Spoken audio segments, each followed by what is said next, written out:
حضور پاک صاحب لولاک حضرت محمد صلی اللہ علیہ وآلہ وسلم کا فرمان عالی شان ہے، تم سب نگران ہو اور تم میں سے ہر ایک سے اس کے ماتحت افراد کے بارے میں پوچھا جائے گا۔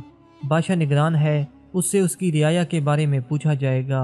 آدمی اپنے اہل و عیال کا نگران ہے، اس سے اس کے اہل و عیال کے بارے میں پوچھا جائے گا۔ عورت اپنے خاوند کے گھر اور اولاد کی نگران ہے، اس سے ان کے بارے میں پوچھا جائے گا۔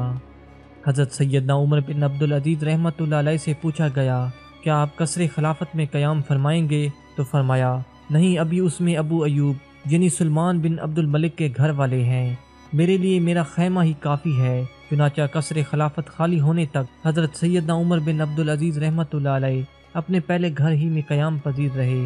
اس دور میں یہ عام روایت تھا کہ جب کسی خلیفہ کا انتقال ہو جاتا، ملبوسات اور عطر وغیرہ میں سے جو چیزیں اس کی استعمال شدہ ہوتیں وہ اس کے اہل و عیال کا حق سمجھی جاتی اور نئے عطر اور لباس آنے والے خلیفہ کی نظر کر دیا جاتا۔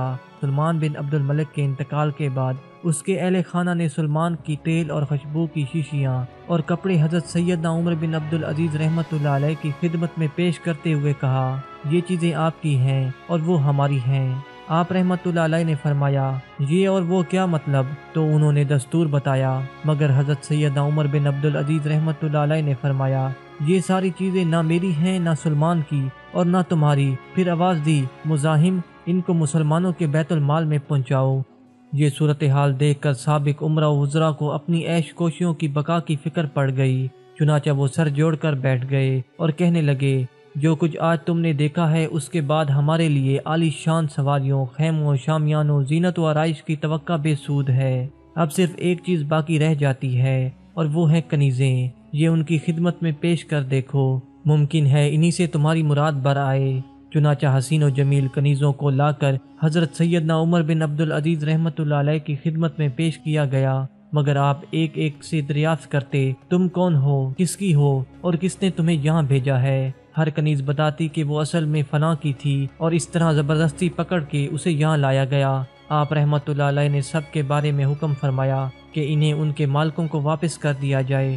چنانچہ سواری دیکھ کر انہیں ان کے اصل شہروں کی طرف واپس کر دیا گیا۔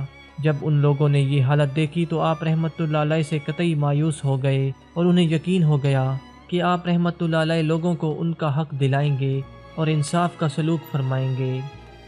امیر المومنین حضرت سیدنا عمر بن عبدالعزیز رحمۃ اللہ علیہ کی زوجہ محترمہ بیان فرماتی ہیں کہ جب آپ رحمۃ اللہ علیہ مرتبہ خلافت پر فائز ہوئے تو گھر آ کر مصلی پر بیٹھ کر رونے لگے، یہاں تک کہ آپ رحمۃ اللہ علیہ کی داڑھی مبارک آنسو سے تر ہو گئی۔ میں نے عرض کی، یا امیر المومنین، آپ کیوں روتے ہیں؟ فرمایا، میری گردن پر امت سرکار کا بوجھ ڈال دیا گیا ہے۔ جب میں بھوکے فقیروں، مریضوں، مظلوم قیدیوں، مسافروں، بوڑھوں، بچوں اور عیال داروں الغرض تمام دنیا کے مصیبت زدوں کی خبر گیری کے متعلق غور کرتا ہوں تو ڈرتا ہوں کہ کہیں ان کے متعلق اللہ باز پرس فرمائے اور میرے پاس ان کا جواب نہ ہو۔ بس یہ بھاری ذمہ داری اور فکر رلا رہی ہے۔